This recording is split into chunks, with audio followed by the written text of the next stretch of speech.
Conheçam o Congresso Terceiro Anjo. Dos dias 17 a 21 de abril, receberemos palestrantes muito especiais. Doug Batchelor, Barbara O'Neill, entre outros. O congresso será realizado em Sumaré, São Paulo. Acesse campal.terceiroanjo.com para saber mais. Você não vai querer ficar de fora, então inscreva-se já.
Olá, bem-vindos a mais um E aí, professor?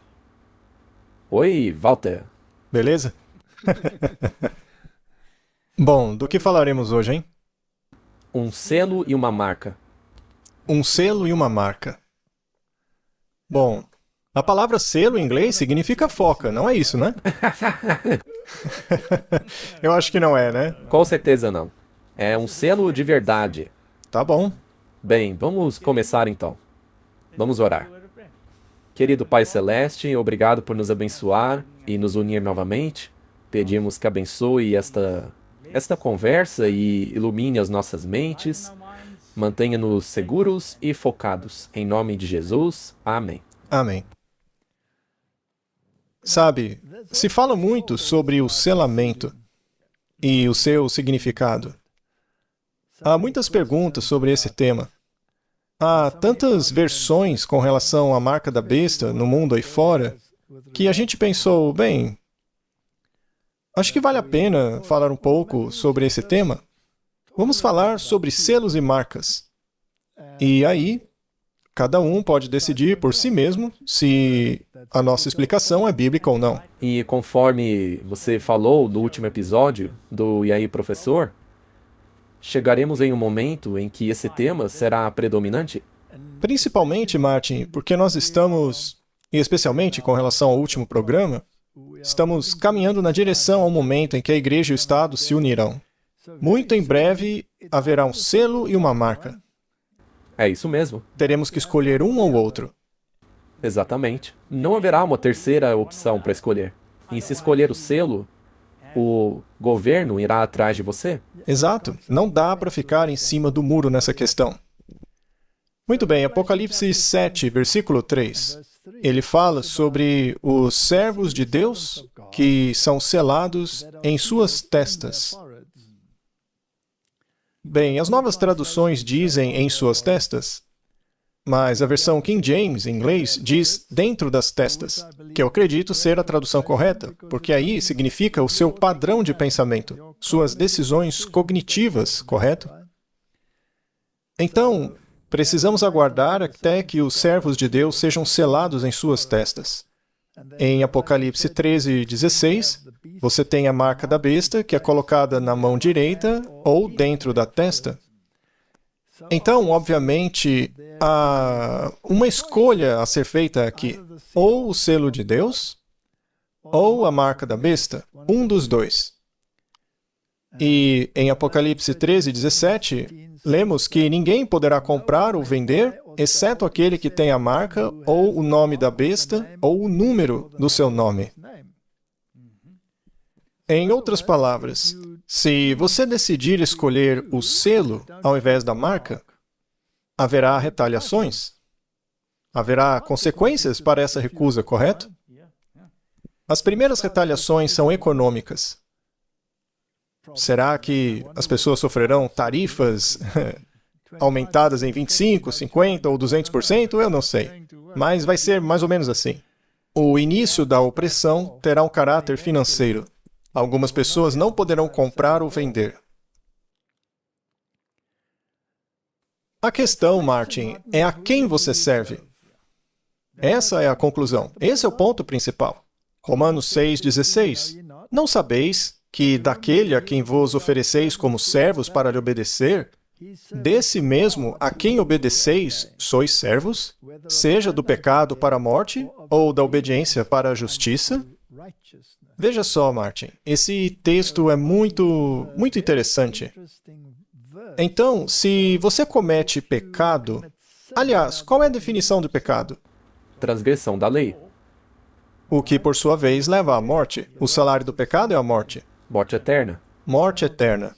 Portanto, a transgressão da lei leva à morte eterna, assim como a obediência à lei leva à justiça. Ou melhor, digamos assim, de forma ligeiramente diferente, se compararmos com os outros versículos sobre os quais Paulo está falando. Se você tomar a decisão de abandonar seus pecados e confessá-los, neste caso, Cristo é justo e reto e te perdoa seus pecados e lhe dá o seu manto de justiça. E uma vez que você tenha abraçado essa questão, a justificativa será manifestada pela obediência aos mandamentos. Sim. Em outras palavras, você manifestará, por meio das suas atitudes, a quem você está servindo. É assim que mostramos que a justiça dele foi incorporada em nós. Sim, muito bem. Agora, as igrejas estão todas muito confusas sobre essa questão. Por que iria o diabo ser expulso por causa do pecado e as pessoas serem aceitas com o pecado? Neste caso, você estaria apenas substituindo um pecador por outro. Então, obviamente, a transgressão da lei, que é pecado, deve acabar. E nenhum jota, um tio, irá desaparecer da lei de Deus. Então, esses versículos de Paulo são frequentemente distorcidos para que acabem dizendo o oposto que eles devem dizer, porque a ênfase dele na justificação pela fé não nega a lei. Com isso, nos livramos da lei? Não, Deus nos livre, devemos cumprir a lei. E estabelecê-la. Então, precisamos saber o que é um selo e o que significa ter uma marca. Pensei que talvez fosse uma boa ideia obter uma fonte moderna.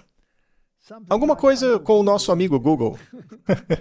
Vamos perguntar ao Google. Todos podem fazer o mesmo, né? O que é o selo? O que é? Eu achei uma boa definição. Veja só. Na verdade, eu fiquei bastante surpreso ao obter uma coisa boa vinda do Google, né? Vamos lá. Um selo de autoridade se refere a um símbolo ou uma marca. Então veja que as duas coisas são intercambiáveis. É interessante isso, né? Sim, e está lá no Google.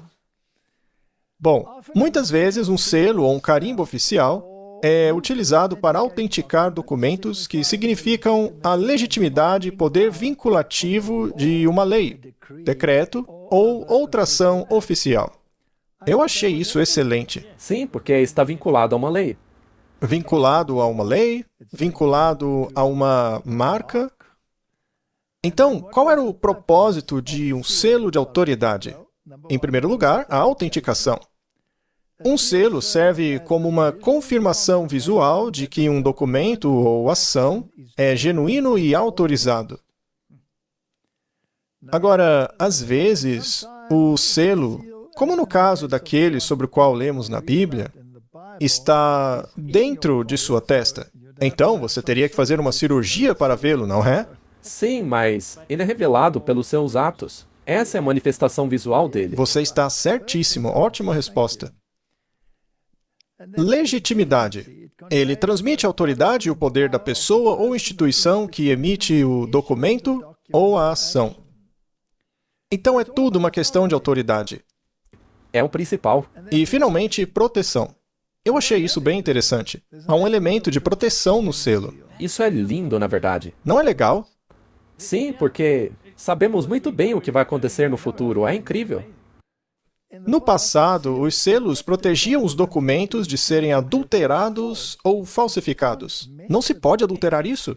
O documento em questão é protegido pelo selo. E se você adulterar, você nega a autoridade que colocou o selo ali. Exato.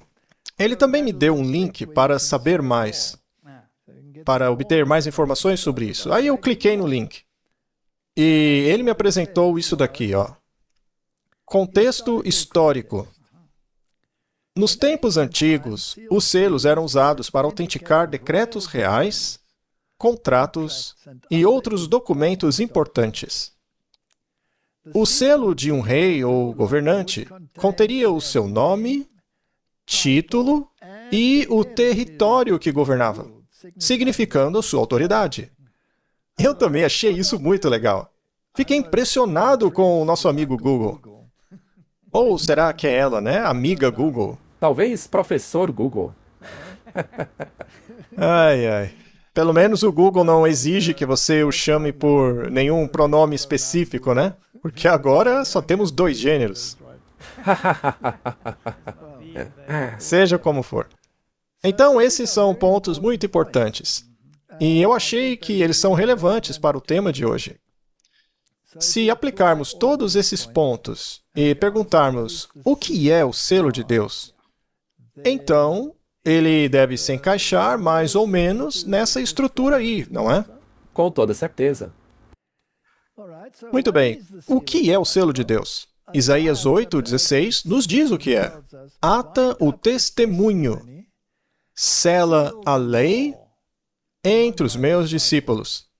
Portanto, há 2 coisas que os discípulos de Deus devem ter: a lei e o testemunho. Perfeito.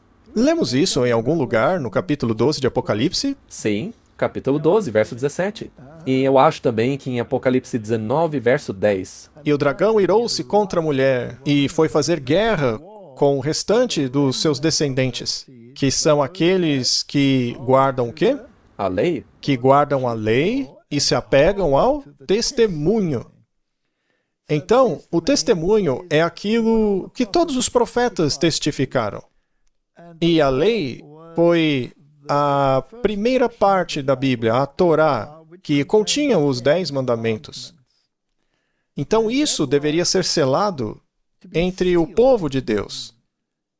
Em outras palavras, deveria ser escrito em seus corações e mentes. E qual é o critério? A lei? E ao testemunho. Essa não é a nova aliança que Deus escreveria em nossos corações, não é? Então, considerando os critérios, vamos ler Êxodo 31, versículo 13. Fala também aos filhos de Israel, dizendo: certamente guardareis os meus sábados, porque é um sinal entre mim e vós, nas vossas gerações, para que saibais que eu sou o Senhor que vos santifica. Portanto, de onde vem a nossa santificação? Por viver uma vida perfeita. Por ser perfeitamente obediente a tudo e superando tudo com esforço próprio? É assim que você vai para o céu? Claro que não. Não é isso que diz o versículo. Não é isso que diz o versículo. O versículo diz que o Senhor é quem nos santifica. Não é algo que você possa alcançar. É uma justiça alheia que lhe é imputada. É uma ação interna do Espírito Santo que te capacita. Certo. Mas por que ele diria que o sábado é o sinal entre Deus e o seu povo? E lembre que essa palavra sinal também pode ser traduzida como marca. Nós acabamos de ver a definição. O que vimos era o paralelo a um selo. Portanto, é Deus quem nos santifica. Agora, se você for a esse mandamento do sábado, o 4º mandamento, diz assim: lembra-te do dia de sábado para o santificar, em 6 dias trabalharás, etc. E aí diz: pois em 6 dias o Senhor E ali está o nome do Senhor, Jeová, o Senhor teu Deus, quem fez, ou seja, o Criador. Jeová é o Criador. E a jurisdição dele, o território dele é o céu e a terra. Portanto, ele ordenou que guardássemos o dia de sábado. O sábado é o selo de Deus. Sim. Mas não é só o sábado, porque o sábado autentica toda a lei ou documento. Sim, o documento está lá com todo o conteúdo. O sábado é apenas o selo. De autoridade. Não se mexe no selo. Você não pode mudá-lo. Mas o que o sábado sela? Bem, é a lei e o testemunho. A Bíblia inteira. Além disso, ele está no coração dos 10 mandamentos.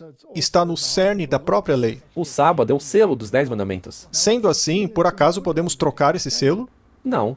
Não. Mas e se alguém aparecer dizendo, eu vou mudar isso aí? Nesse caso, ele vai ter que se ver com a autoridade que pôs o selo ali. Essa pessoa teria que matar Deus e dizer, agora eu sou a nova lei.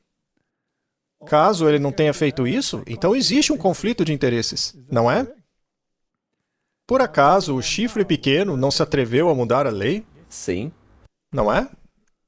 Ele pretendia mudá-la. Pretendia. Ora, se você muda a lei de Deus e quer colocar a sua autoridade sobre a dele, você não tem que pôr um outro selo na lei? Porque agora é outra lei. É um tipo de fraude. Você tira o original e põe a falsificada em cima. Teria que pôr um outro selo, não é?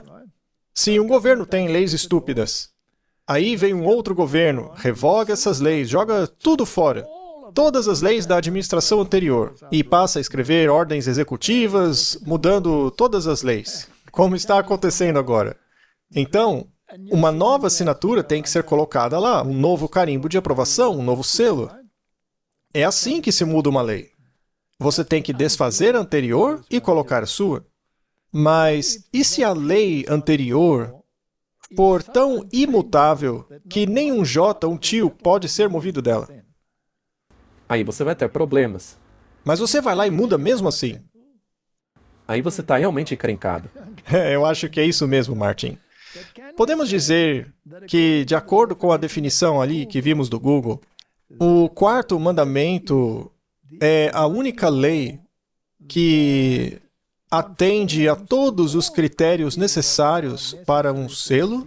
Sim, com certeza. Eles disseram o nome, o título, o território. Porque se eu te desse uma ordem e te dissesse para você fazer X, Y, Z e assinei lá o meu nome, você provavelmente ia dar uma boa risada e jogar no lixo.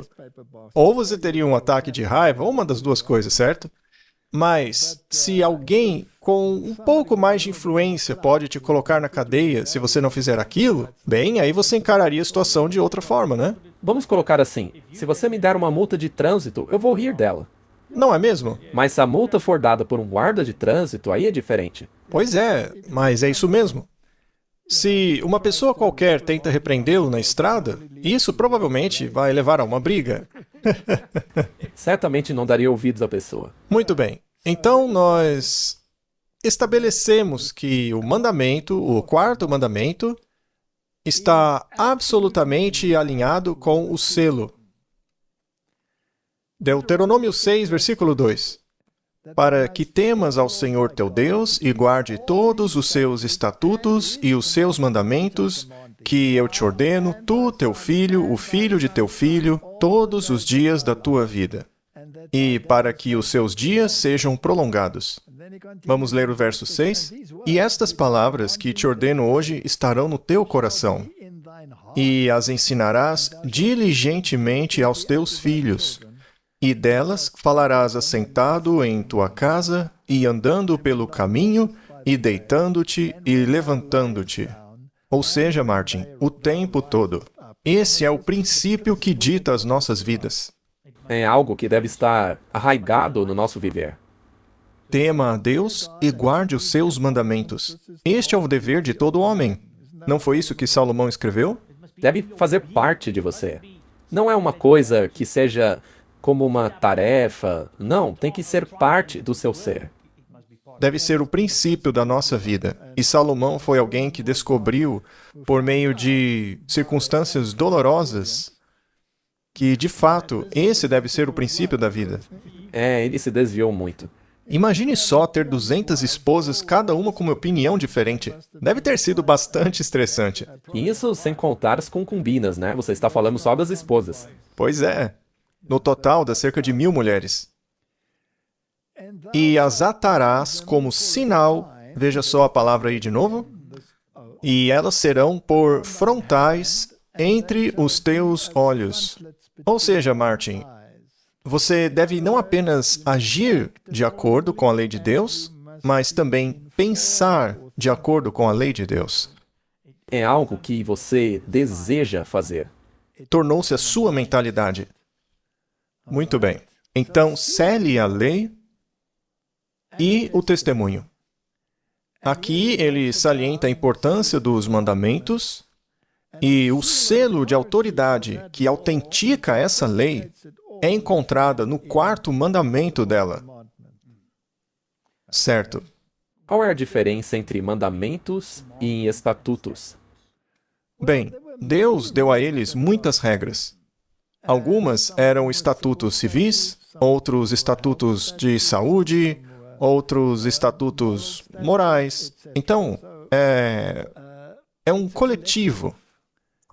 Porém, os 10 mandamentos foram escritos separadamente e considerados de tal importância que foram escritos com o dedo de Deus e colocados em tábua de pedra e guardado dentro da Arca da Aliança, protegido por um propiciatório, porque a letra da lei te condena à morte como pecador. Então, você tinha que ser protegido da condenação pelo propiciatório, o ilastério, a expiação, a substituição. É uma teologia muito bonita. Certo. Podemos entender então que os estatutos foram dados em consequência do pecado? Sim. E eles não podem ser mudados, apenas cumpridos. Correto? Alguns deles, como os rituais e estatutos cerimoniais, foram cumpridos.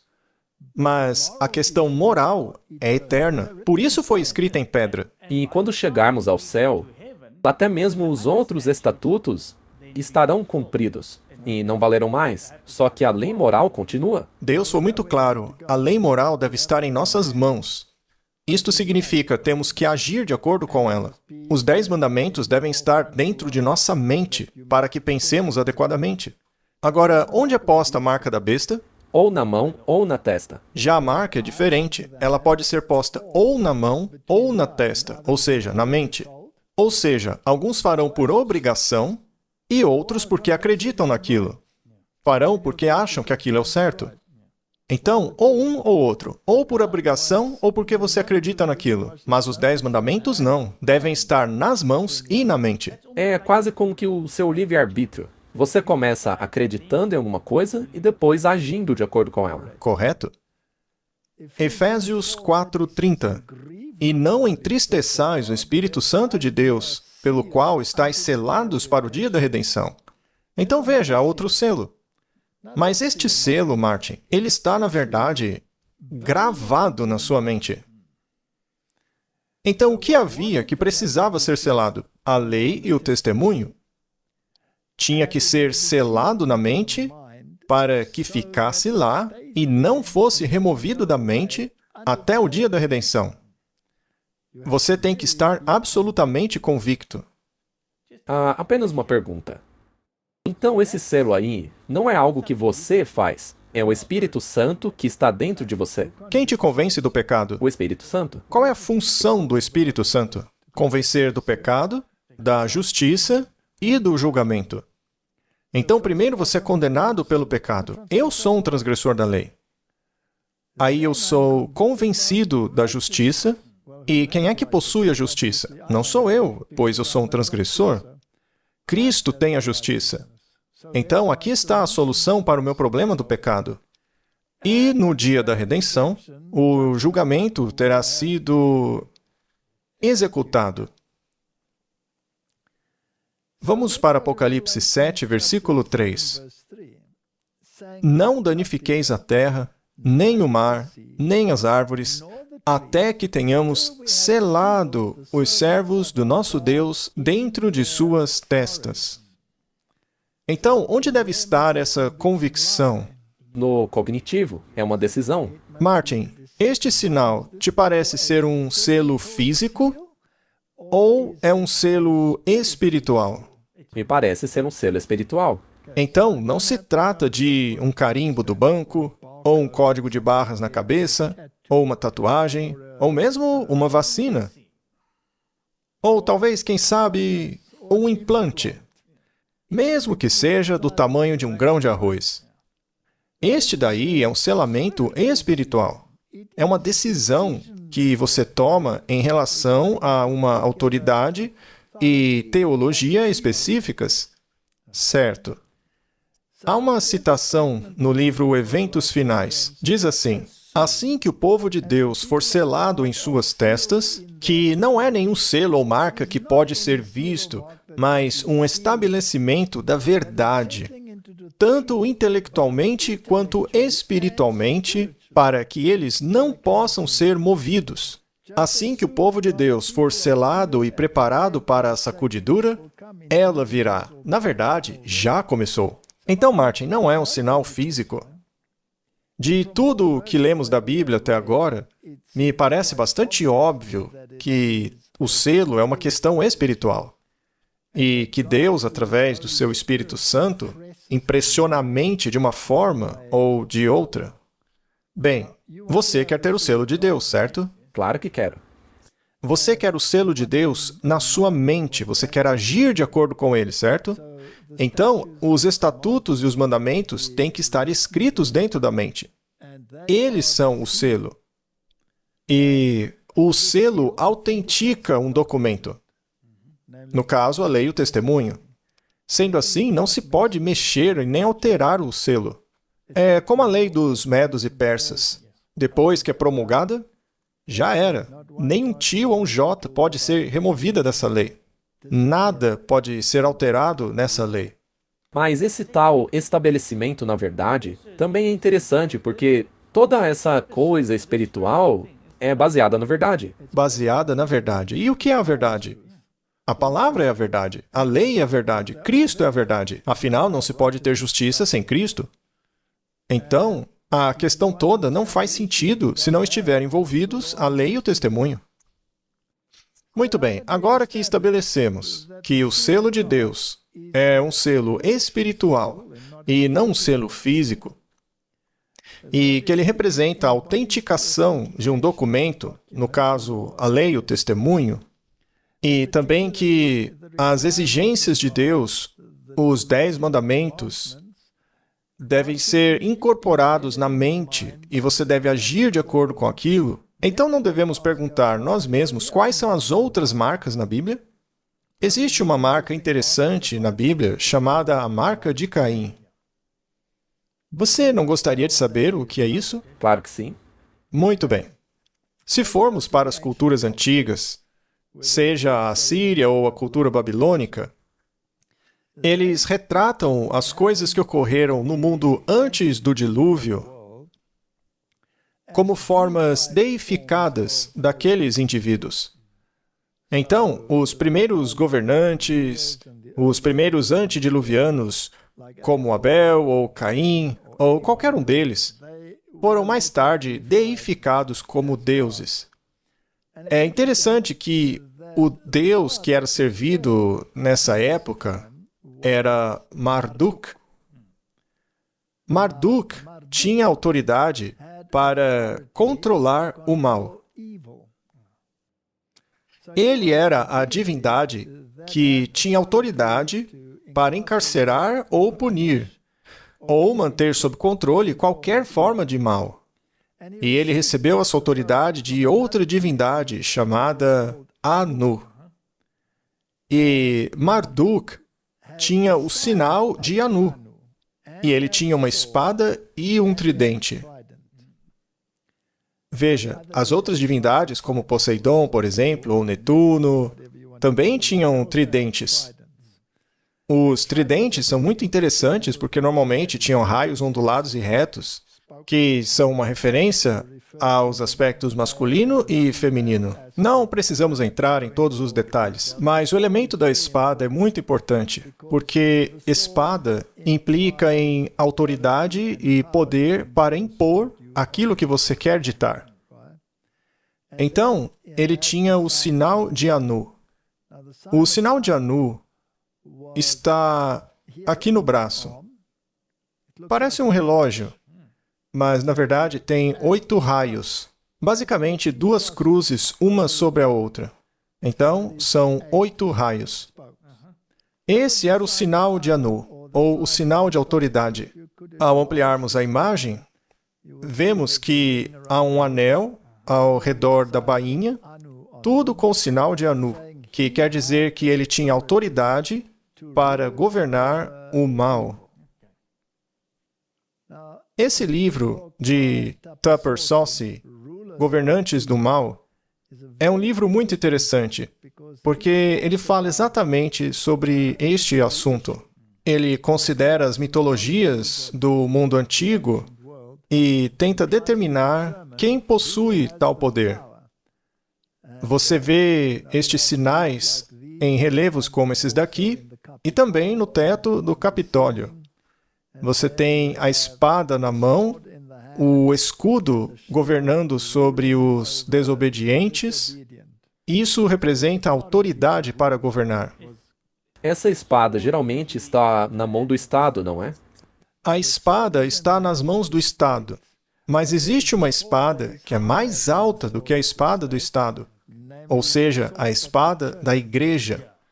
Uma é a espada espiritual, a outra é a espada secular.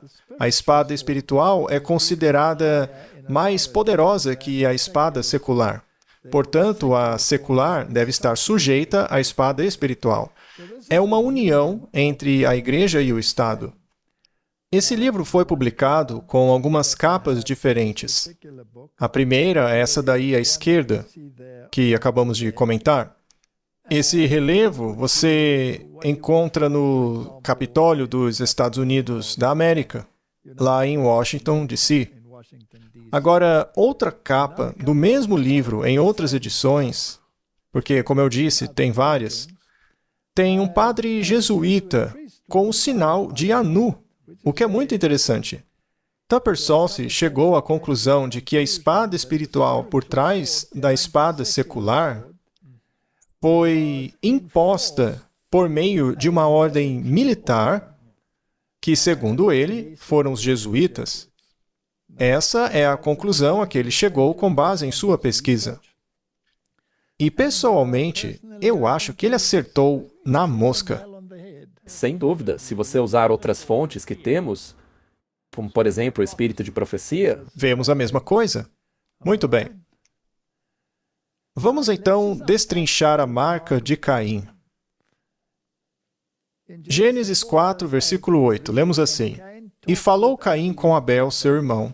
E aconteceu que, quando ambos estavam no campo, que Caim se levantou contra Abel, seu irmão, e o matou.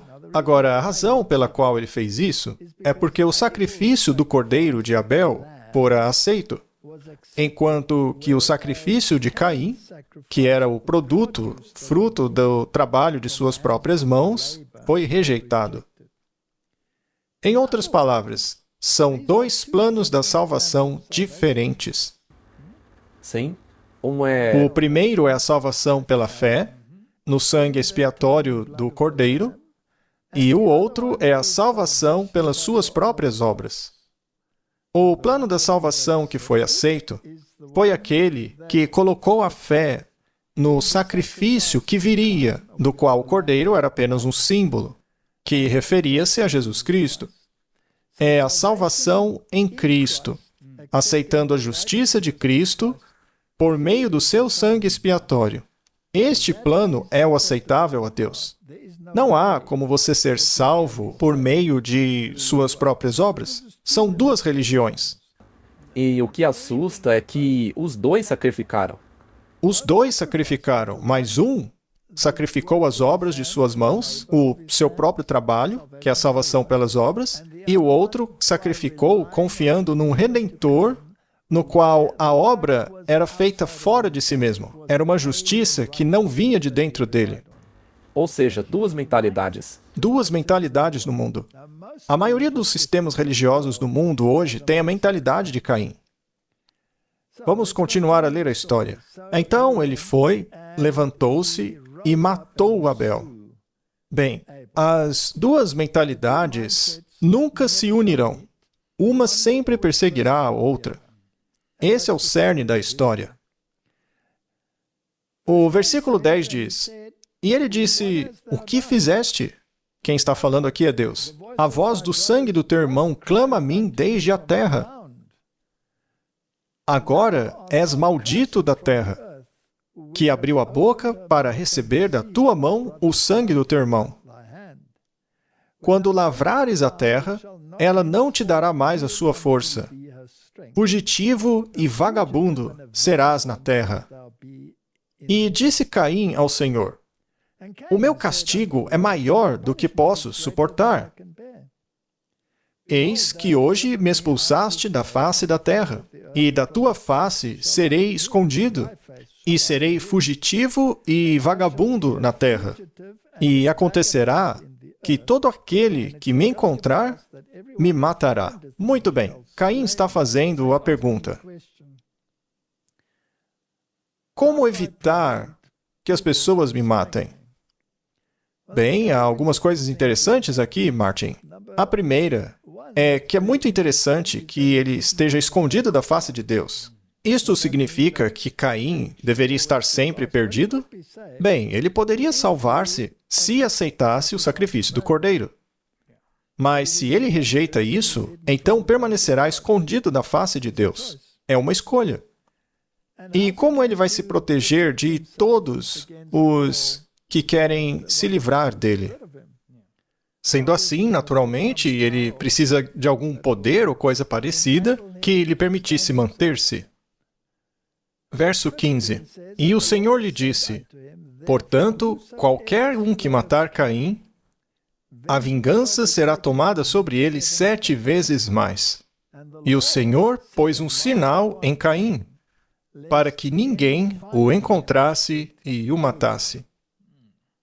É interessante, não é? Portanto, Caim recebe a marca de Caim. Será que foi um sinal físico? Bom, pelo que vimos até aqui, parece que esses sinais não são físicos. Está aqui, ó. É espiritual. Tudo isso foi consequência de uma mentalidade. Então, o que é essa marca que Caim recebeu? Bem, para começar, nós sabemos qual era a mentalidade dele. A mentalidade dele era: serei salvo pelas minhas próprias obras. Mas como que ele impediria que as pessoas se livrassem dele? Deve haver um selo. Então, ele deve ter algum tipo de autoridade. Mas que autoridade ele obteve? Bom, ele poderia se vingar 7 vezes mais. Em outras palavras, se você fizer algo a mim, você, meu amigo, vai sofrer 7 vezes mais. Eu vou puni-lo. Quem tem mais autoridade, então? Você. Eu. Porque, nesse caso, eu vou te fazer sofrer 7 vezes mais. E o número 7 é interessante, porque Deus é o número 7. Então ele toma uma prerrogativa que é da divindade, que é de punir, afinal o salário do pecado é a morte, e a empresta a Caim, que por sua vez obtém alguma autoridade. Vamos ler a história mais a fundo. E Caim conheceu sua mulher, e ela concebeu e deu à luz a Enoque. Esse é o primogênito de Caim. As pessoas sempre perguntam, quem era a esposa de Caim? Ora, naturalmente, uma de suas irmãs. Não havia imperfeição genética naquela época. Então, era perfeitamente seguro casar-se com uma irmã. O próprio Abraão se casou com uma meia-irmã. E, mais tarde, quando as imperfeições genéticas aumentaram bastante, houve advertências de que não se deveria casar dentro da família. Mas o primeiro filho dele foi chamado de Enoque. Esse é o Enoque, filho de Caim. Não é o Enoque, o 7º depois de Adão, ok? Mas Caim edificou uma cidade e colocou nela o nome do seu filho Enoque. Então Caim construiu uma cidade. Em uma cidade, há muitas pessoas que devem ser controladas. Então, ele se tornou o governante delas. E ele precisava manter as pessoas com a mentalidade dele sob controle. Afinal, elas tinham a tendência de serem infratoras da lei. Por que será, hein? Então, em certo sentido, ele se tornou Marduk, que, por sua vez, controlava os filhos do mal. Agora, a questão é, por que Deus daria permissão a Caim para governar e punir os filhos do mal nas cidades dele? Eu sempre conto uma história. A minha esposa, ela era professora. E ela também estava em uma escola onde havia muitas pessoas de origem desfavorecida. E, como acontece frequentemente, eram pessoas envolvidas com drogas, violência, faziam parte de gangues. Era um lugar muito perigoso para se estar. E os alunos dela, em muitos casos, eram muito mais velhos do que deveriam ser, porque repetiam 1, 2, 3 ou 5 vezes seguidas.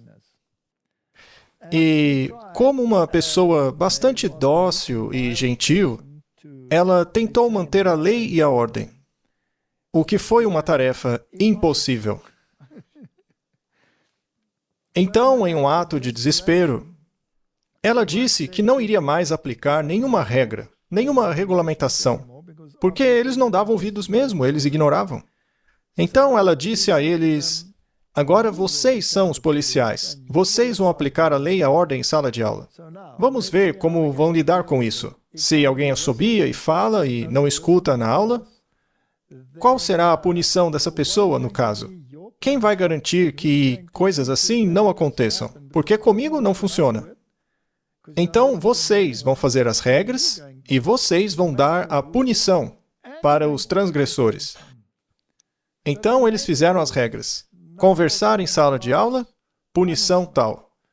Andar em sala de aula, atirar objetos na sala de aula, punição tal, etc, etc. Era uma longa lista de regras. E as punições eram incrivelmente severas. Sim, porque eles mesmos as elaboraram. Eles elaboraram as punições. Eram pelo menos 7 vezes mais severas, ou talvez até mais do que isso, do que ela teria feito. Por exemplo, uma das regras era limpar o pátio inteiro da escola de joelhos com uma escova de dente.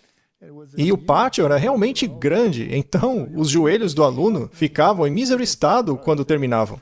Mas as regras eram muito rígidas. Havia outras coisas como essa. E eram eles que aplicavam a punição. Então, a minha esposa cedeu a sua autoridade para os alunos rebeldes, porque, para começo de conversa, eles não a escutavam. E funcionou muito bem. Mas, muito bem. Caim construiu uma cidade, na qual habitavam aqueles que tinham a mentalidade dele, e deu a ela o nome do seu filho Enoque. E a Enoque nasceu Irade, que gerou a Meuagel, e Meuagel gerou a Metusael, e Metusael gerou a Lameque. E Lameque tomou para si 2 mulheres. O nome de uma era Ada, e o nome da outra era Zilá. Então, essa é a primeira vez que um homem pegou para si mais de uma esposa. Essa é a progressão do que acontece quando nos afastamos de Deus. Sim, E agora ele está descendo o morro abaixo. está indo de mal a pior. E Lameque disse às suas mulheres Ada e Zilá: ouçam a minha voz, esposas de Lameque, ouçam o meu discurso, porque eu matei um homem que me feriu e um jovem que me ofendeu. Ele melhorou ou piorou? E muito pior. Pior. Então veja, segundo a Bíblia, ele foi o primeiro a matar uma pessoa depois de Caim. O primeiro foi o próprio Caim, depois dele governou Enoque, aí segue a genealogia, e então finalmente Lameque chega ao poder. E ele era um homem muito severo. Ele foi o primeiro homem na história da humanidade a tomar para si mais de uma esposa. E ele aumentou mais ainda a penalidade da lei, dizendo: se Caim for vingado 7 vezes, Lameque será 70 vezes 7. Agora, esse mesmo verso na Bíblia de Geneva diz o seguinte, e eu vou ler como se fosse o inglês moderno, tá? Diz assim, e Caim será vingado 7 vezes, e Lameque 70 vezes 7 vezes. Isso é muito interessante. Acredito que esse seja o sentido mais fiel. Então, devemos ler, se Caim será vingado 7 vezes, Lameque será 70 vezes 7 vezes. Vamos avançar um pouco agora. Ao chegarmos no livro de Daniel, 70 semanas haviam sido dadas aos filhos de Israel, correto? 70 vezes 7. E se você pegar esse número e pular para a época de Cristo, a pergunta é, quantas vezes devo perdoar o meu irmão? 70 vezes 7. 70 vezes 7. Isso seria 490 vezes? Então, Martin, se a tua esposa te irritar 490 vezes, aí você não precisa perdoar mais, não é? Brincadeira. Mas o que isso realmente significa? Bom, quando chegamos a 70 semanas foram dadas aos filhos de Israel. E o que aconteceu depois destas 70 semanas? Acabou o tempo de graça deles como nação. Então, basicamente, o que significa é que você deve perdoar até o fim do tempo de graça. Será que podemos ler assim, então? Se Caim foi vingado 7 vezes, certamente Lameque receberá o poder até que se acabe o tempo de graça para exercer esse poder de controle sobre qualquer um que queira interferir em seu governo. Sim, dá para ler assim. Você então concorda que poderíamos ler dessa maneira? Seria interessante. Essas pessoas se tornaram governantes. Agora vamos voltar para os tempos modernos e nos perguntarmos o que está acontecendo aqui. Vamos chamar esse livro de A Bíblia da Maçonaria. Este livro é o Moral e Dogma, de Albert Pike, e na página 210 ele tem uma declaração muito interessante. Diz assim, Enoque, em hebraico, significa iniciado ou iniciador. A lenda das colunas de granito e latão de bronze, erguidas por ele, é provavelmente simbólica. A de bronze, que sobreviveu ao dilúvio, que é uma grande besteira, isso é um absurdo, simboliza os mistérios dos quais a maçonaria é a sucessora legítima, desde os primeiros tempos, a guardiã e depositária das grandes verdades filosóficas e religiosas desconhecidas do mundo em grande escala e transmitidas de era em era por uma corrente ininterrupta de tradição, incorporada em símbolos, emblemas e alegorias.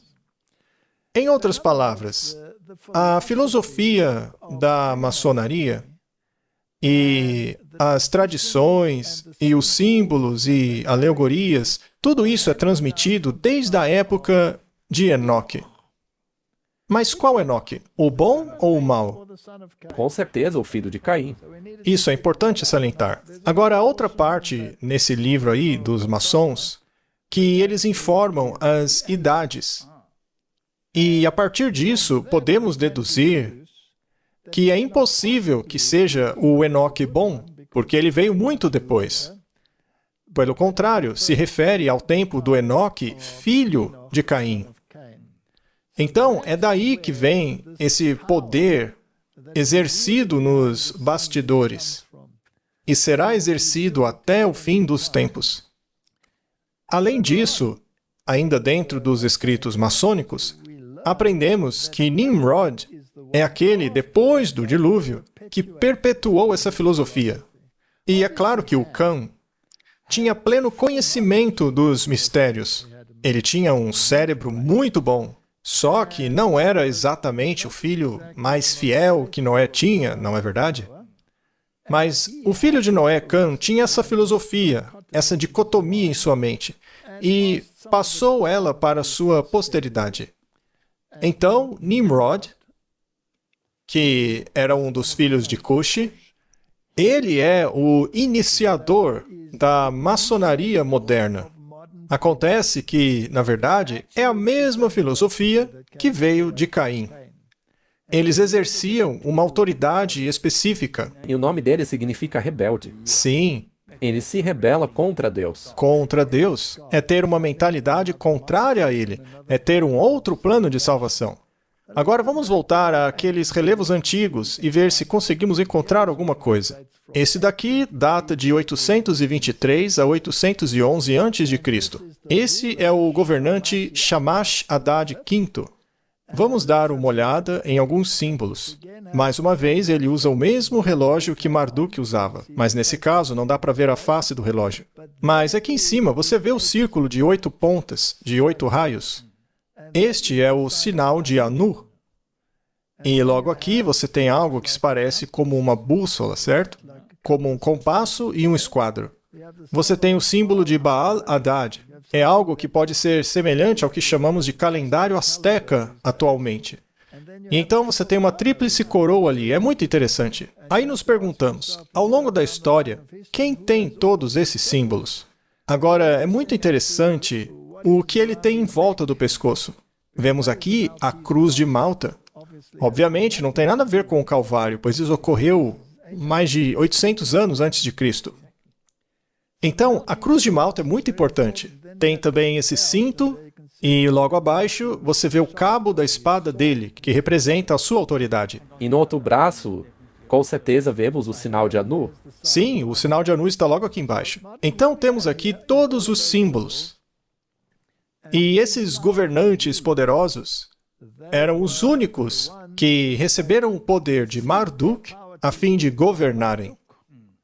E, em nome de Marduk, eles controlavam os filhos da desobediência. Essa é a imagem de Caim. Então, com tudo isso em mente, vamos continuar até chegarmos na marca da besta.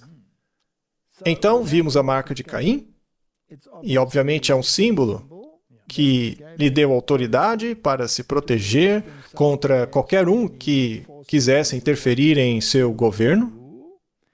E ele também fundou as cidades e as alegorias e os símbolos que, segundo a maçonaria, dá honras a Lúcifer.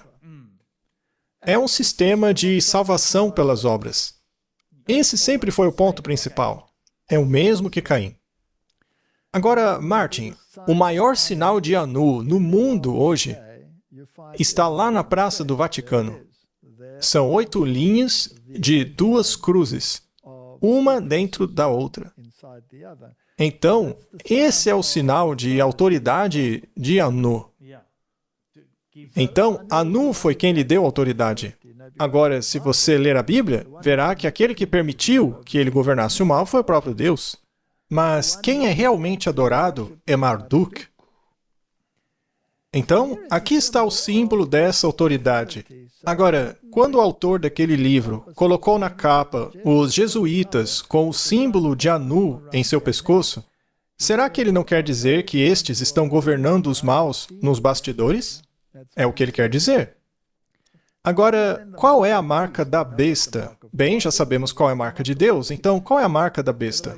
Apocalipse 14:9. E seguiu-os o terceiro anjo, dizendo em alta voz: se alguém adorar a besta e a sua imagem e receber a sua marca na testa ou na mão, essa pessoa, então, estará exposta à ira de Deus. Correto? Portanto, não queremos isso. Mas quem é essa besta? Uma pergunta. Pelo que vimos até agora, é fácil desviar a atenção do porquê haverá consequências se as pessoas decidirem pegar essa marca. Correto, porque é o oposto da salvação. E também ao fato deles pegarem o selo de Deus e o destruírem, como mencionamos lá no Google, ou mesmo antes dele, que se alguém tentar alterá-lo, Não se pode alterá-lo. estará encrencado. Então aqui temos um poder que está tentando usurpar o poder de Deus. Essa autoridade vem em uma linha ininterrupta, desde Enoque, filho de Caim, até finalmente chegar a Nimrod, que aplicou essa filosofia em sua plenitude, que decidiu construir a Torre de Babel para que Deus não os destruísse novamente. Deus já havia prometido que não os destruiria com água. Mas eles desafiaram a promessa de Deus mais uma vez. Eles não acreditam nas promessas de Deus. Não acreditavam que o Messias viria para pôr inimizade entre a tua semente e a semente dela, etc. Eles não acreditam no plano da salvação. Muito bem. Agora, todos os reformadores da Idade Média acreditavam que essa besta representava o catolicismo. E é fascinante que o maior sinal de Anu de todo o planeta está bem ali, no quartel-general da besta. Muito bem. Agora, vamos perguntar à Igreja Católica qual é a marca da autoridade dela. Segundo a Igreja Católica, o domingo é a marca de autoridade dela, já que a Igreja está acima da Bíblia. E essa transferência de observância do sábado é a prova desse fato. Essa não é uma afirmação arrogante? Isso é blasfêmia. Blasfêmia pura, não é? Não dá para ser mais arrogante. Eu acho que é a mesma coisa do que Caim disse. É mais ou menos o mesmo que Caim. E eles têm a marca de Anu. E Caim também tinha a marca de Anu. E o Nimrod tomou essa marca e construiu uma cidade. E o Enoque também não construiu uma? É a mesma coisa. O Nimrod construiu uma cidade. Essas pessoas amam cidades. Muito bem. Então ele está acima da Bíblia. Ele está fazendo uma lei para si mesmo, dizendo: removerei o selo que está no mandamento do sábado, que dá autoridade à lei, e colocarei o meu próprio selo, o domingo. É por isso que o domingo é a marca de autoridade dos papas. É o selo deles, que querem ter a mesma jurisdição de Deus, o céu e a terra. Pelo menos é o que eles acreditam, já que colocam uma tríplice coroa na cabeça, igual o rei assírio. Essa tríplice coroa representa que ele é o governante do céu, da terra e das profundezas. Então o Papa seria governante dos vivos e dos mortos. Usurpando completamente a autoridade de Deus. Absolutamente. E deixando a marca dele no lugar. Colocando a sua marca no lugar do sinal de Deus. Mas vamos nos assegurar que eles realmente disseram isso. Esse daí é o Ratzinger, o Papa anterior. E ele disse que a União Europeia deve guardar o domingo, diz a Igreja Católica. Isso foi na época do Ratzinger.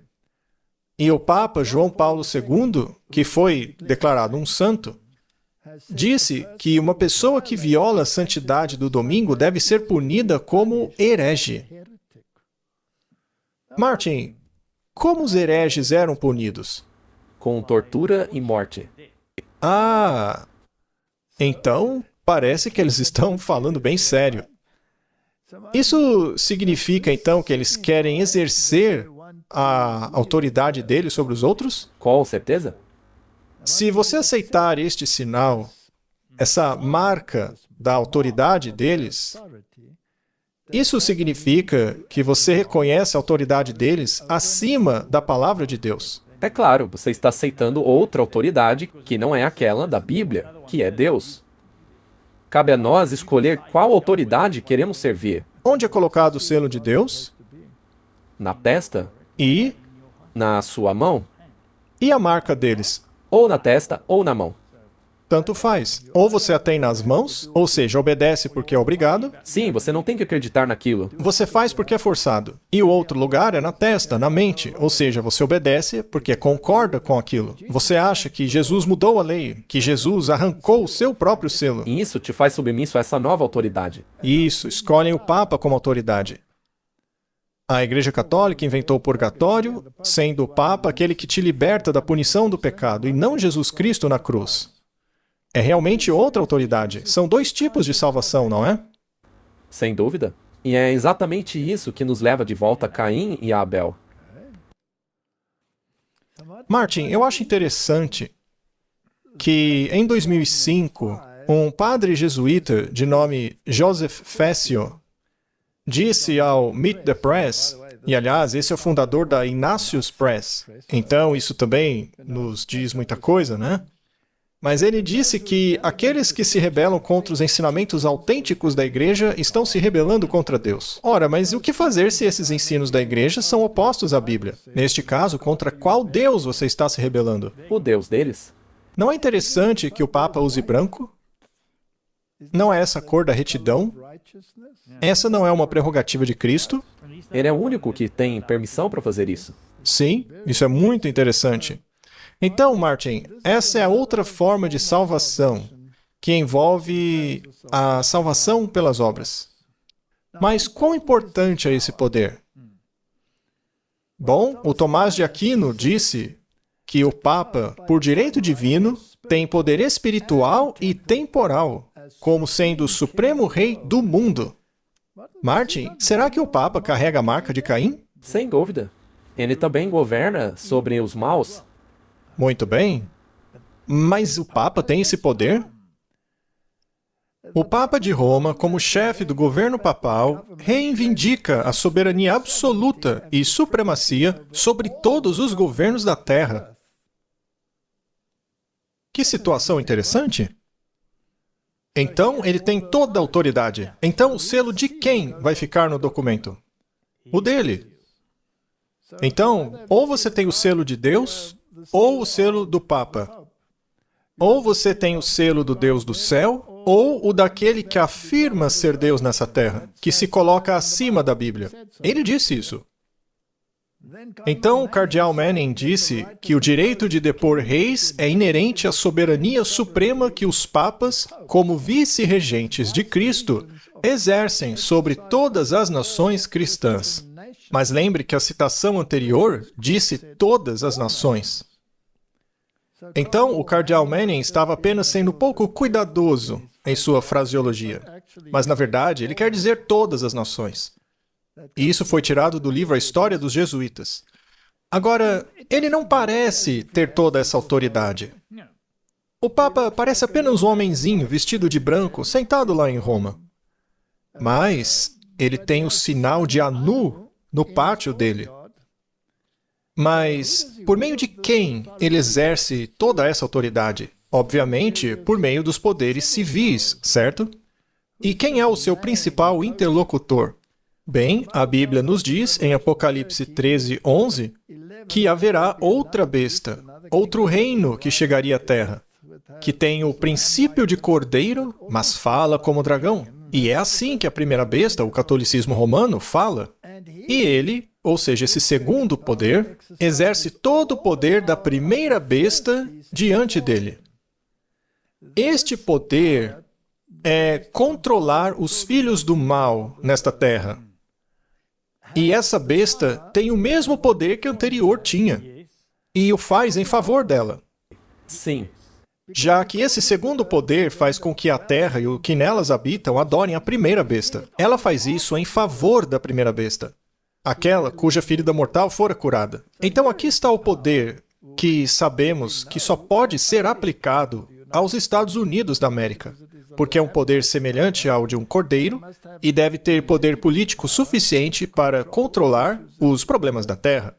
E deve surgir quando a primeira besta, o catolicismo, parece receber uma ferida mortal. Parece receber uma ferida mortal. Na verdade, ele apenas sai dos holofotes, mas continua atuando por meio dos seus poderes maçônicos e governa o mundo por trás das cortinas, por meio do seu segundo poder. E o segundo poder surge exatamente no mesmo momento em que o primeiro recebe a ferida mortal. Exatamente. Não pode ser nada mais além dos Estados Unidos. Não há dúvida sobre isso. Hoje é os Estados Unidos que têm poder para mandar no jogo. Sendo assim, os Estados Unidos também devem ter o sinal de Anu. Muito bem. E essa segunda besta, os Estados Unidos, é uma imagem da primeira besta, Roma. Ora, veja como os dois se parecem. E a pergunta é, qual é o objetivo disso? Bom, o objetivo é que a Igreja e o Estado governem juntos. Já falamos sobre a união da Igreja e do Estado no nosso último episódio. Então, vamos nos certificar de que é isso que eles querem mesmo. Agora, com isso em mente, veja, por exemplo, o selo da Universidade de Georgetown. Essa é a universidade jesuíta favorita dos grandes presidentes e poderosos para educar os seus filhos. Sua fundação foi em 1789. O lema da universidade é Utraque Unum, os dois em um. E a inscrição em latim Collegium Georgium Palatum ad Ripas Potomac em Marilândia, que significa o Colégio de Georgetown às margens do Potomac em Maryland. É interessante que a sede do governo também fique lá em Maryland, não é? Parece até mesmo um presente da Igreja Católica, ou um empréstimo. Vamos colocar assim. Bom, aqui está o selo da Georgetown. Isso daqui é um selo. Ora, então tem autoridade envolvida. Selos são coisas muito interessantes, né? E no selo nós vemos uma águia que está empunhando aquele escudo que já mostramos. Uma de suas garras está segurando o globo e com a outra a cruz. Ou seja, um representa o poder espiritual e o outro representa os poderes seculares da terra. E ambos serão utrac unum, ou seja, os dois em um. Igreja e Estado governando os filhos deste mundo, os descendentes de Caim, que em grande parte têm uma religião de salvação pelas obras. E vamos falar sobre isso depois.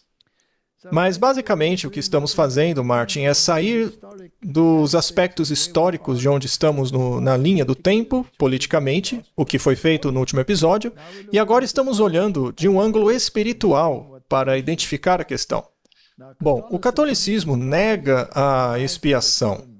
Para eles, Cristo não morreu por você.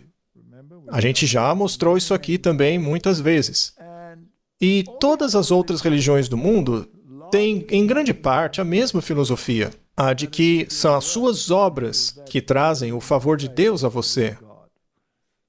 Então, Martin, se a primeira besta, o catolicismo, é o poder que realmente exerce a força, o poder, temos que nos perguntar então, bem, quem fundou as organizações e as estruturas que dão esse poder para a segunda besta, que é a América? Se analisarmos a CIA, a Agência de Espionagem Americana, ela foi formada por William Wild Bill Donovan, e ele era um cavaleiro de Malta. Quando você se torna um cavaleiro de Malta, a quem você jura lealdade? Ao Papa. Ah! Já o FBI foi formado por Joseph Bonaparte, que por acaso era um cavaleiro de Malta. E desde então você pode correr toda a história, e não temos tempo para fazer isso agora, mas veríamos que os cavaleiros de Malta e os representantes da primeira besta são os que controlam essas organizações e estão no centro do poder desde o início. O tempo todo. E naquela estátua do rei lá, que era de 800 antes de Cristo, também tinha a Cruz de Malta ali, não tinha? Correto? E esses cavaleiros de Malta têm o mesmo emblema. Eles têm exatamente o mesmo emblema. Então, todos estes poderes estão governando hoje. E se ainda formos um pouco mais longe, vamos pegar outra citação da maçonaria aqui. Diz assim: a verdade é que os jesuítas de Roma aperfeiçoaram a maçonaria para ser a sua ferramenta mais magnífica e eficaz, realizando seus propósitos entre os protestantes. Há um pequeno truque que você pode aplicar para fazer isso. Você basicamente cria as estruturas e depois proíbe as estruturas, de modo que você pareça ter se distanciado delas. Depois, ao proibi-la para os católicos, você atrai os protestantes para ela, e você passa então a governá-los sem que eles saibam. É assim que acontece? Então, isso é um grande projeto que estamos expondo aqui. Mas vamos voltar à história. Vamos dar uma olhada em Salmanasar III. Esse daí é um rei assírio. Ele seria o precursor dos reis babilônicos. E Jeú é aquele a quem Deus deu poder para punir Israel. Está lá na Bíblia essa história. Não é mesmo? Sim, o Jeú era um rei de Israel. Sim, ele foi ungido como rei de Israel. Foi Elias que o ungiu. Então, Jeú iria governar sobre os desobedientes e puni-los. Acontece que Jeú estava submisso a Salmanassar III. Veja que no obelisco negro de Salmanassar, você tem um relevo de Jeú se curvando a Salmanassar. Então, Jeú estava sujeito a ele. Jeú estava sujeito a outro. Ele era súdito do rei da Síria. O que é muito estranho, não é? Aqui temos o desenho do que vemos no relevo em cima. Para facilitar a compreensão, vemos Salmanassar e Jeú ajoelhado. E aqui estão aqueles que estão apresentando os presentes, que os estão carregando, e todos eles usam o mesmo chapéuzinho, veja. Esse também é chamado de o chapéu frígio, e foi um símbolo do que foi usado na Revolução Francesa. É muito interessante a história. E também nessa imagem está o sinal de Anu mais uma vez. Sim, exatamente. Aqui você tem o símbolo de Anu, que significa que quem o entregou foi o rei da Síria. Ele era basicamente o que tinha a marca de Caim. Ele era contra Deus, contra o povo de Deus o tempo todo. E era ele que tinha o poder de governar sobre os filhos do mal. Mas Jeú estava sujeito a ele, o que é interessante. Sim, então Deus deu a Jeú autoridade para governar em Israel. Ainda assim, ele estava sob o comando do Salmanassar. Sim, era submisso a ele. E todos usavam aquele chapéuzinho. Agora, se você usasse esse chapéu, você era considerado um homem livre. Ah, Se você se submete a Roma, aí você pode ser um homem livre. Ou se estivesse sujeito a Salmanassar, você seria um homem livre. então você só é livre na medida em que, de acordo com eles, você adere ao bem comum. Esse é um ótimo ponto. Então você tem total liberdade de escolha e de religião, desde que faça o que eles mandam. É assim mesmo.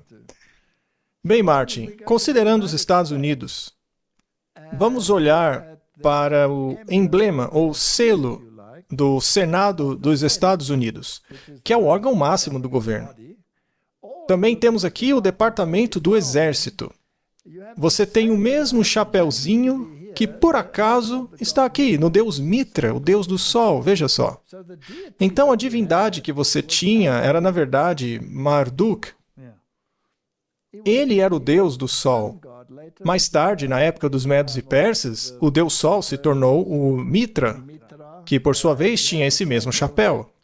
Então, São apenas nomes diferentes para o mesmo Deus. É muito interessante que esse chapéu esteja no selo do Senado. Além disso, você também vê esse chapéu em certos desenhos animados. Os Smurfs usam um chapéu muito parecido.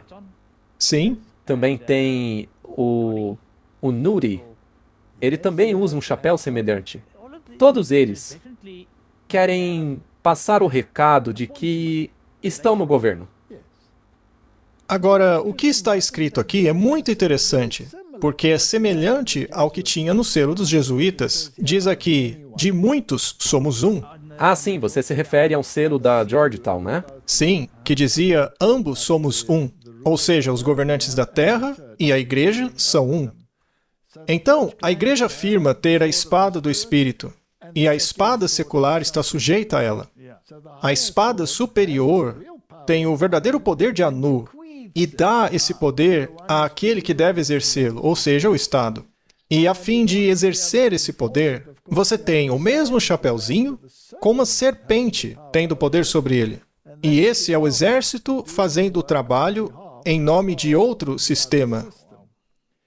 Então, se você for a esse edifício aqui, que é onde fica o rito escocês da maçonaria, fica bem perto dos outros prédios lá em Washington, onde os governantes se reúnem. Olha que coincidência. É ali que as verdadeiras decisões são tomadas, nos corredores da maçonaria, do templo do 33º rito escocês. E quando você entra lá, você encontrará não apenas o símbolo do Shamash, o Deus Sol, como também você vê na porta o sinal de Anu, olha só, o sinal de autoridade para governar sobre os maus, que estavam sob Shamash e Marduk. O que está fazendo ali, Martin? Está mostrando que eles detêm o poder. Eles detêm o poder, mas o verdadeiro poder está em Roma, porque lá está o maior sinal de Anu do mundo. Agora, lá na Suprema Corte dos Estados Unidos, olhe para a parede. O que você vê lá? O símbolo de Anu. É o símbolo de Anu. Então, essas pessoas são as que têm autoridade e poder. Não é interessante? É impressionante. E você também já nos mostrou aqui que, após o episódio da Torre de Babel, quando Deus confundiu as línguas, não está escrito em algum lugar que eles passaram a usar sinais como linguagem? Exato, eles usavam símbolos como linguagem. E se você sabe o sentido dos emblemas, você entende o recado deles. Então, ainda que sejam de partes diferentes do mundo, eles sabem muito bem o que essas coisas querem dizer. Ok? Bom, se você pegar o governo atual dos Estados Unidos da América, e já falamos sobre isso aqui também, sobre a Era de Ouro e tudo que eles querem fazer, muitos deles, seja o vice-presidente Vance ou o Rubio, não importa. Eles não tinham vergonha de aparecer com estes sinais em suas testas, que pareciam indicar lealdade à primeira besta. Afinal de contas, esse negócio de cruz da quarta-feira de cinzas pertence à primeira besta. Então, com isso, estão passando a mensagem que são emissários Quase embaixadores, da primeira besta. Não é isso mesmo? correto? Não é isso que a Bíblia diz que eles são? Nós precisamos ter o selo de Deus em nossa mente e em nossas mãos. Então não pode ser um sinal físico com o qual você fica andando por aí, porque isso é muito semelhante a dizer, veja o que eu fiz com as minhas obras. Eu estou mostrando que estou alinhado com um plano de salvação que é oposto ao plano da salvação de Cristo. Sim, mostra a qual autoridade você está se submetendo. Exatamente. Então, quando a igreja e o Estado se unem, ambos se tornam um,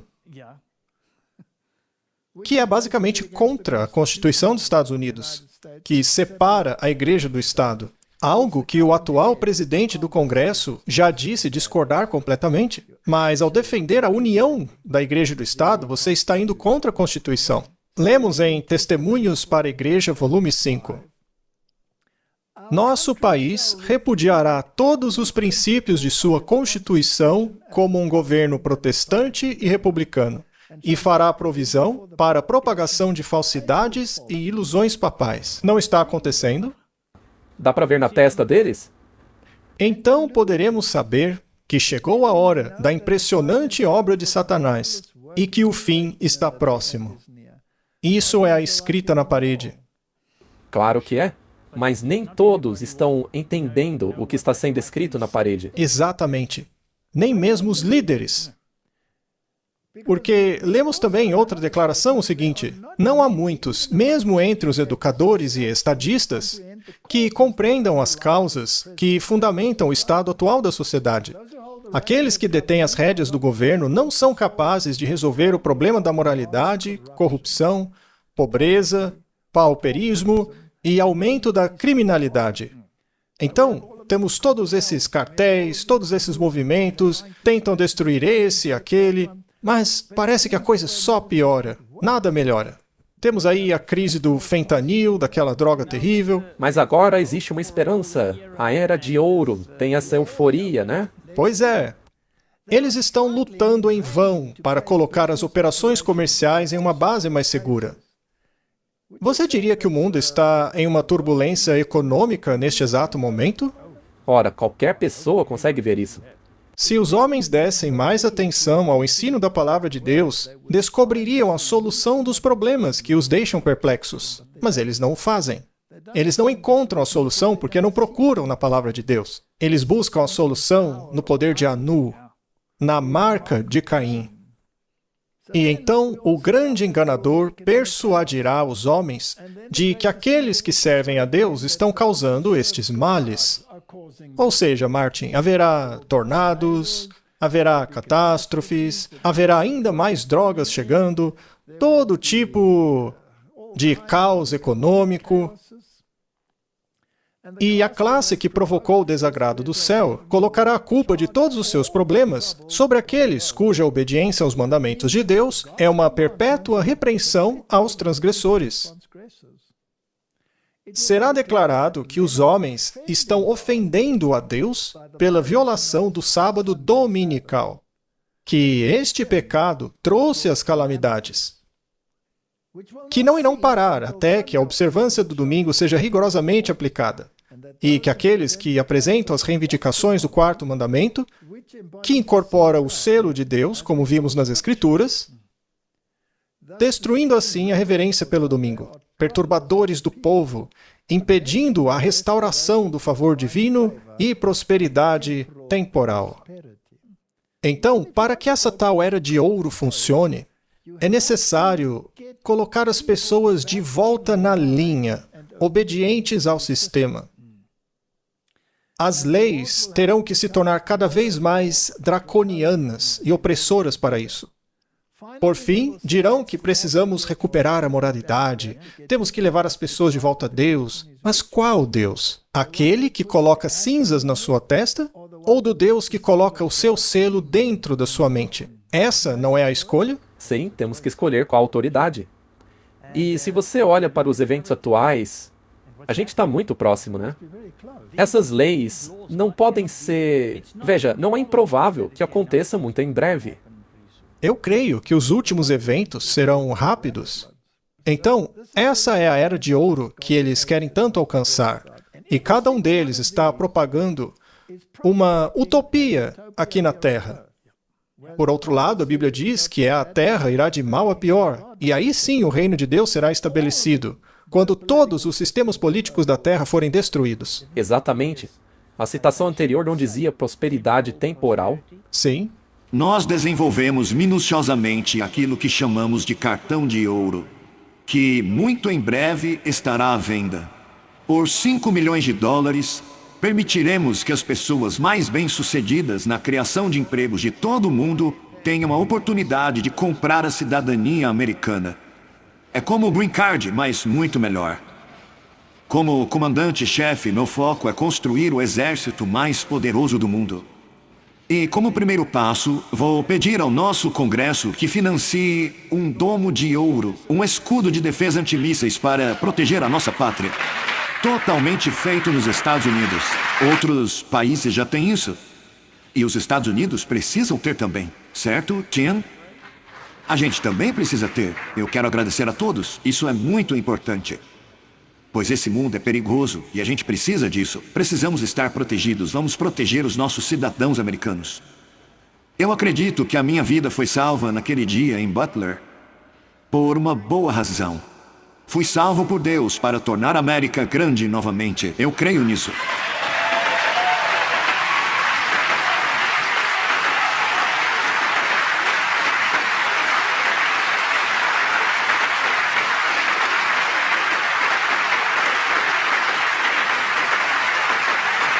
Agora é a nossa vez de assumir a causa justa da liberdade americana. Chegou a hora de tomarmos o destino da América em nossas próprias mãos e começarmos os dias mais emocionantes da história do nosso país. Será a nossa melhor era. Com a ajuda de Deus, nos próximos 4 anos, vamos liderar essa nação e levá-la ainda mais alto. Vamos formar a civilização mais livre, mais avançada, mais dinâmica, e a mais dominante que já existiu na face de toda a Terra. Criaremos a melhor qualidade de vida, construir as cidades mais seguras e ricas, as comunidades mais saudáveis de todo esse mundo. Vamos conquistar as vastas fronteiras da ciência. Vamos levar a humanidade ao espaço, plantar a bandeira americana no planeta Marte e muito além dele. Cidadãos americanos, preparem-se para um futuro incrível, porque a era de ouro da América apenas começou. Será algo que nunca foi visto antes. E por isso eu quero agradecer a Deus. Que Deus abençoe a América.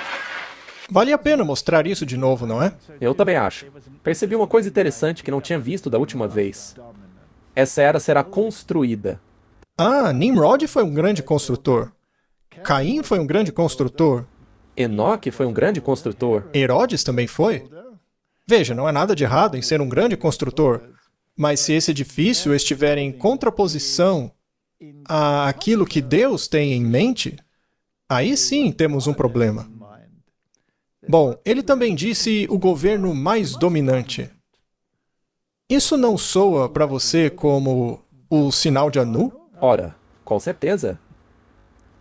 Também somos avisados de que os sindicatos serão muito proeminentes. Os ímpios estão sendo amarrados em feixes, presos em fundos, em sindicatos, confederações. Não podemos ter nada a ver com essas organizações. Deus é o nosso governante, o nosso governador, e Ele nos chama para sair do mundo e nos separar dele. Então, Martin, estamos vendo o choque entre o espírito de Caim contra o espírito de Abel. Um é a salvação pelas obras, o controle absoluto. Já o outro é a submissão, a confiança em um poder fora de você. As duas têm mentalidades muito diferentes, mas muito mesmo. Agora, quando esses males que ocorrerão na Terra, porque isso daí não é tão fácil de executar como eles estão dizendo. Veremos que essa mesma classe, ou seja, dos líderes que ensinaram que a lei de Deus não é vinculativa, vão apresentar a alegação de que a corrupção que se espalha rapidamente é atribuída à profanação do chamado sábado cristão, e que a aplicação do mesmo, a observância do domingo, melhoraria muito a moral da sociedade. Esse é o próximo passo. Esta afirmação é especialmente defendida na América, onde a doutrina do verdadeiro sábado tem sido amplamente pregada. Declaração muito interessante. Eu aguardo o futuro com bastante interesse para ver quando esse passo moral será dado. E de quem virá? Quem exigirá a observância deste domingo? Bem, de acordo com o grande conflito, a corrupção política está destruindo o amor pela justiça e a consideração à verdade. Eles não estão descobrindo muita corrupção? Veja o que o Elon Musk descobriu. Sim, você tem razão. Mesmo na América Livre, os governantes e legisladores, a fim de ganharem o favor da população, cederão à demanda popular por uma lei que imponha a observância do domingo. A liberdade de consciência, que custou um sacrifício tão grande, não será mais respeitada. O Trump não está se gabando de ter vencido no voto popular? E todos os outros estados oscilantes votando nele? Não seria esse um prenúncio do povo dizendo o que quer? Correto. Eles não estão convidando os oligarcas do mundo para comprar um cartão de ouro de 5 milhões de dólares para promover esse sonho de prosperidade? O mesmo acontece com as tarifas, caso você não construa na América. É por isso que todos vocês podem vir e fazer isso na América, esse país de ouro. Mas o que a Bíblia diz, Martin? Ela diz, ide agora, vós, homens ricos, gritai e uivai por vossas misérias que virão sobre vós. Vossas riquezas estão corrompidas, vossas vestes estão roídas pela traça, vosso ouro e vossa prata estão enferrujados. A ferrugem deles será uma testemunha contra vós, e comerá vossa carne como se fosse fogo. Vós acumulastes tesouros para os últimos dias. Agora, considere esses filantropos multimilionários. Eles realmente se preocupam com o pobre? Claro que não. E claro, haverá a influência do espiritismo ao mesmo tempo. À medida que o espiritismo imita mais de perto o cristianismo nominal da época, ele tem maior poder para enganar e enredar. Até fogo descerá do céu. Haverá falsas manifestações. O próprio Satanás é convertido segundo a ordem moderna das coisas. Ele aparecerá no personagem de um anjo de luz através da agência do espiritismo. Milagres serão realizados e os doentes serão curados.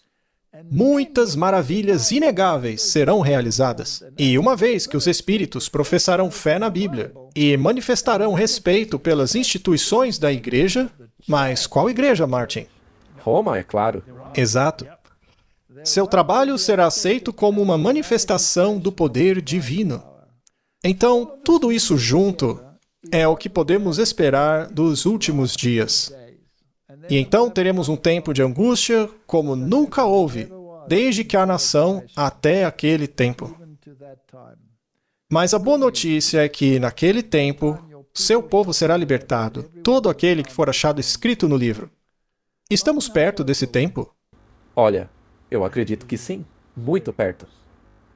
Apocalipse 20, versículo 4 nos diz: E vi tronos e aqueles que estavam sentados sobre eles, e o julgamento foi-lhes dado. E vi as almas daqueles que foram degolados por causa do testemunho de Jesus e da palavra de Deus, e que não adoraram a besta, nem a sua imagem, nem receberam um sinal na testa ou nas mãos, e eles vieram e reinaram com Cristo por 1000 anos.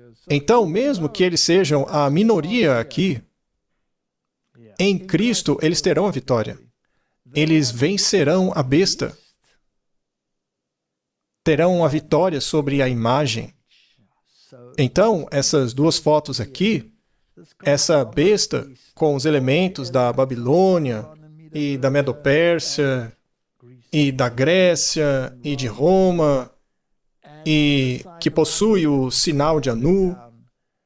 Martin, essa vitória será do povo de Deus. E o que diz Jesus? Apocalipse 19, 20. E da sua boca sai uma espada, com a qual ele ferirá as nações. Isso não me parece uma era de ouro para mim. Parece para você? Para mim, isso parece como a rocha de Daniel 2, que destrói os reinos dos homens. E ele as regerá com vara de ferro, e pisará o lagar do vinho da ira de Deus, o Todo-Poderoso. 1 Coríntios 15, 24. Então virá o fim, quando ele entregar o reino a Deus, o Pai, e quando houver destruído todo o domínio e toda autoridade e poder. Que domínio? Que autoridade? Que poder? Aqueles que governam debaixo da marca de Anu, que foi transmitida por meio da linhagem de Caim. Martin, Os governantes do mal. estamos vivendo as cenas finais da história da Terra. Podemos esperar os eventos mais fascinantes que os seres humanos já viram. O selo ou a marca? Qual escolheremos? O selo, com certeza. Vamos orar. Pai Celestial, oramos fervorosamente para que estejamos na posição privilegiada de sermos capacitados pelo Deus do céu para aceitar o selo do Deus Todo-Poderoso. Sele a lei e o testemunho. Sele a tua autoridade em nosso coração. O teu selo, que tem o teu nome, o teu título e a tua jurisdição, não pode ser alterado. Mesmo que venha alguém dizendo estar acima da Bíblia e ter o poder para fazê-lo, nos ordenando a nos curvar ao ensinamento da igreja dele, a observar a marca da besta, ou então sermos considerados como hereges. Que possamos fazer a escolha certa em nome de Jesus. Amém. Amém. Hi friends, Pastor Doug Batchelor. We're here at the Amazing Facts booth at the National ASI Convention, and we're looking forward to seeing all of you for the special convocation April 17th. We hope that you'll come with a smile, and be praying for the event. Hola mis queridos hermanos de Brasil. Tengo planes de estar en Sao Paulo del 17 al 21 de abril del año 2025. El título del campamento es El Camino Angosto. Ojalá que puedas asistir. Vamos a estudiar la Biblia profundamente y sé que Dios te va a bendecir. Te esperamos allá. Hello friends, this is Pastor John Ross. I'm here at ASI, and I want to remind you about the upcoming series of meetings called The Narrow Way, April the 17th through the 21st. We hope you're going to be there. So if you're planning on coming, you want to register. We've got some great speakers. Pastor Doug Batchelor, myself, and many others are going to be there to inspire you with great messages, wonderful music. So plan now to be there. God bless. I am extremely excited to join you guys in Sao Paulo next year. The reason is because the theme, Camino Estreito, is a great theme because it focuses us on the fact that the way to heaven is not multiple, it's not divided, it's very simple, it's straight, and it's narrow. And the excitement of what Christ can do when the Holy Spirit is poured out there, you will not want to miss this. This will be the most powerful event to ever come to the country of Brazil by the grace of God. So if you're on the line, you're on the fringe, make the decision. God bless you. I'll see you soon. Hi, I'm Barbara O'Neill, and I'm going to be in Brazil between the 17th and the 21st of April 2025 at a camp meeting there called the Narrow Way, and I look forward to seeing you there.